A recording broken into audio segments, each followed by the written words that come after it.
నమస్తే. ఇవాళ మనము ఫ్రోజన్ షోల్డర్ గురించి డిస్కస్ చేద్దాం.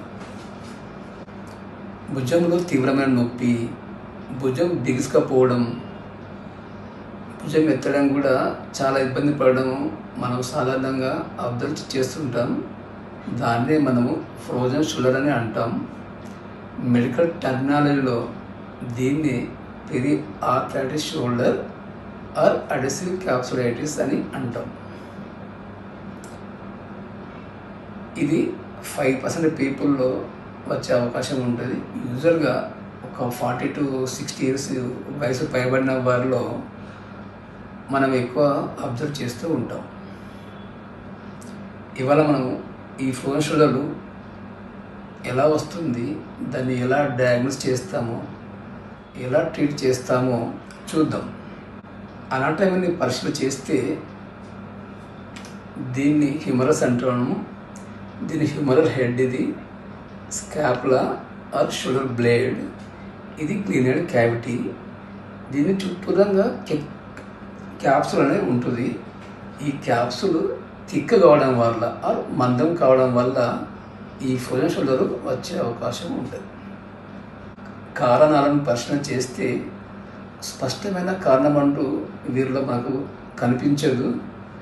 ఇది ముఖ్యంగా డయాబెటీస్ ఒకటి, హైపోథైరాయిడిజం, పార్కిన్సన్ డిసీజ్, ఎన్ని హార్ట్ సర్జరీస్ వారిలో ఇది ఎక్కువ వచ్చే అవకాశాలు ఉంటుంటాయి. డయాబెటీస్తో బాధపడే వారిలో ఒక 20 to 30% పీపుల్లో దీన్ని మనం అబ్జర్వ్ చేస్తూ ఉంటుంటాం. లక్షణాలు ఏంటనే మనం పరిశీలన చేస్తే ఈ ఫ్రోజన్ షోల్డర్తో బాధపడే వారిలో ముఖ్యంగా పెయిన్ అనేది అధికంగా ఉంటుంది. మొదట కొద్దిగా మొదలై గ్రాడ్యువల్గా ఇది ఇంక్రీజ్ అయ్యే అవకాశాలు ఉంటుంది. ఏదైతే ఎఫెక్ట్ అవుతుందో ఆ భుజం మీద పడుకోవడము చాలా ఇబ్బంది పడుతూ ఉంటారు. డైలీ యాక్టివిటీస్ అనేది చాలా వరకు ఎఫెక్ట్ అవుతూ ఉంటాయి. ముఖ్యంగా తల దూకోవడం ఒకటి, స్నానం చేయడం ఒకటి, బట్టలు వేసుకోవడము చాలా వరకు ఇబ్బంది పడుతూ ఉంటారు. దీనిలో 3 స్టేజ్ ఉంటాయి.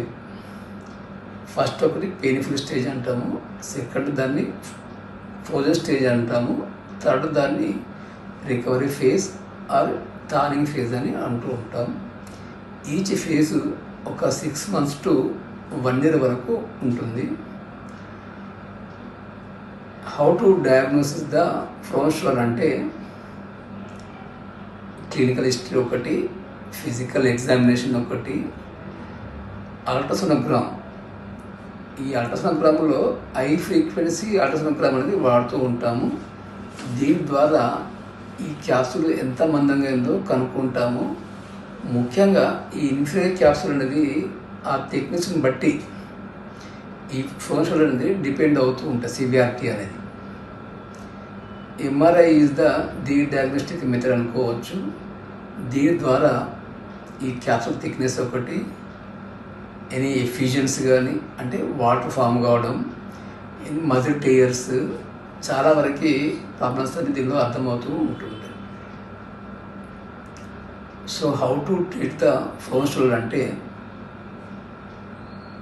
బెడ్ రెస్ట్ ఒకటి, pain killers, muscle relaxants, physiotherapy.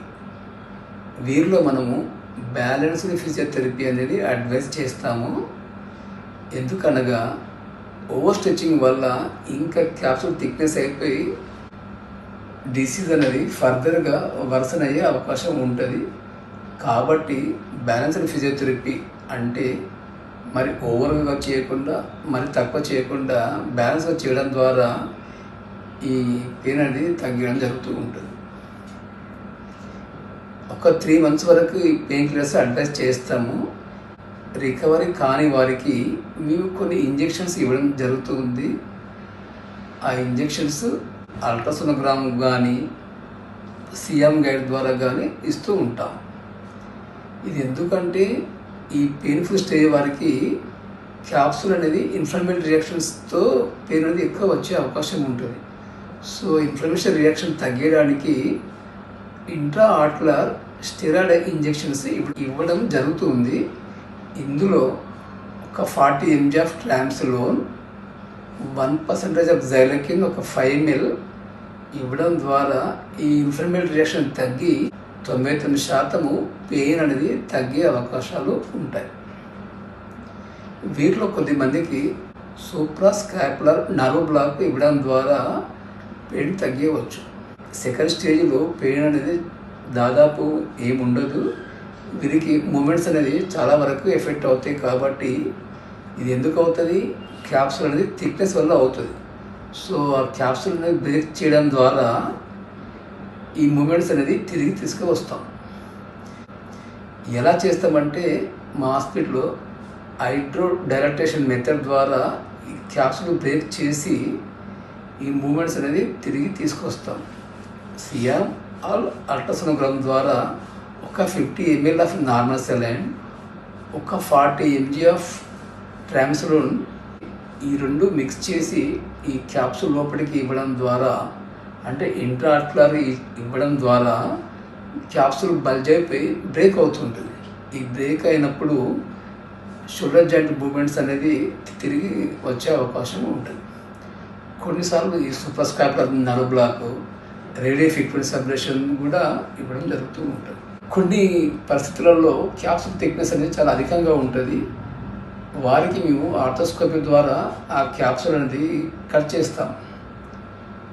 కొన్ని ఓపెన్ సర్జరీ మెథడ్ ద్వారా కూడా ఈ కట్ చేసి మూమెంట్స్ అనేది తిరిగి తీసుకొచ్చే అవకాశం ఉంటుంది. Thank you.